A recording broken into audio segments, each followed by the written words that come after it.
I was born in Russia, and I came over when I was very little. I was 6, and I grew up outside of Boston. My parents, first they lived in Brighton, which is where the Russians start out, and then they gradually moved west. They moved to Brookline, and then they moved to Newton, and that's where they stopped.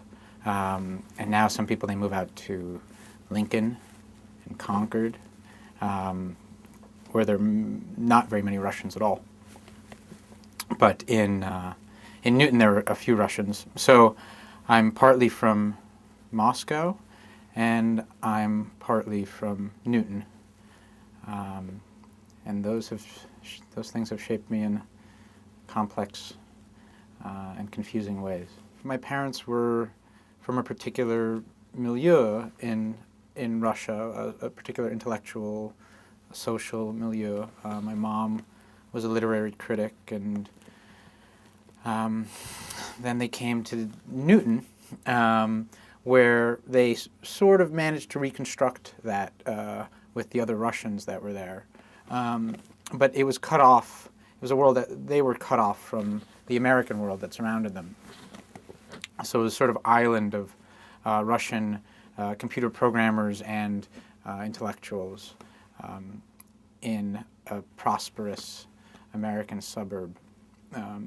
And for me, that was,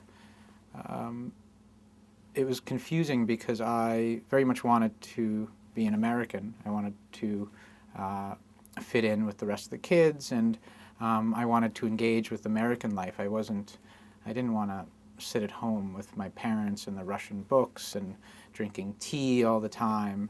But at the same time, I sensed, even though I didn't acknowledge until a bit later, that my parents' world was a very rich world. And I didn't really understand it very well until I started going back to Russia when I was in my early 20s and seeing the world that they had come from and understanding what their place in that world had been. And that's been something that I have been sort of working and thinking about for a while, and this book is really the first time that I've actually really started getting at it. The book it's not about Russian immigrants by any means, but that's kind of in the background. The problem of being a person who has a lot of ideas, who comes from a culture that's filled with ideas, and is confronted with an American reality that is not particularly interested in ideas at all. So my parents, growing up, there was just no context for them. They were these strange people living on Woodcliff Road in our little house. And then when I was going to Moscow in the 90s, I found a whole world of people just like my parents. And so it just put them into a context that I could understand.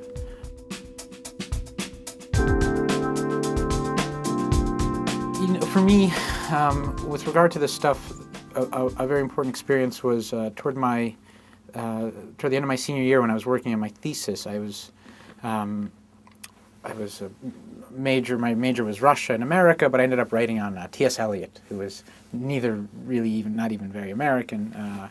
He had spent a lot of time in England, but one of the groups of people that Eliot meant the most to in the States were these people around the Partisan Review, and I hadn't really known about these people at all.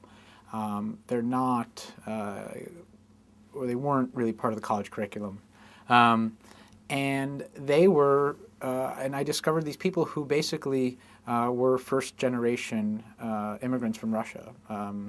So Philip Rov, the editor of the Partisan Review, was actually Ivan Greenberg. He was born in Russia, came over when he was little. Saul Bellow was born in Petersburg, and his parents left when he was still a baby.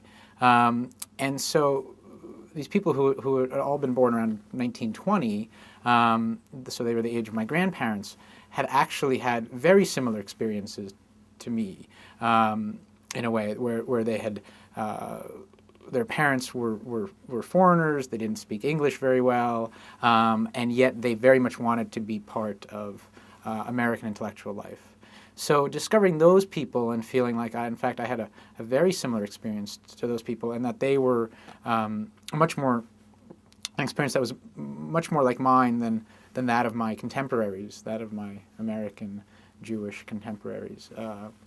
That was a very important experience for me, and that allowed me to, I think, develop a way of writing about Russia and thinking about this place that I had come from and that had been very important to me and certainly to my reading development. Writing about it in America, because that's what these people had done. They were all still very interested in Russia and the Soviet Union, and they were using these things to understand American life. So Irving Howe and Saul Bellow are people who have helped me a great deal.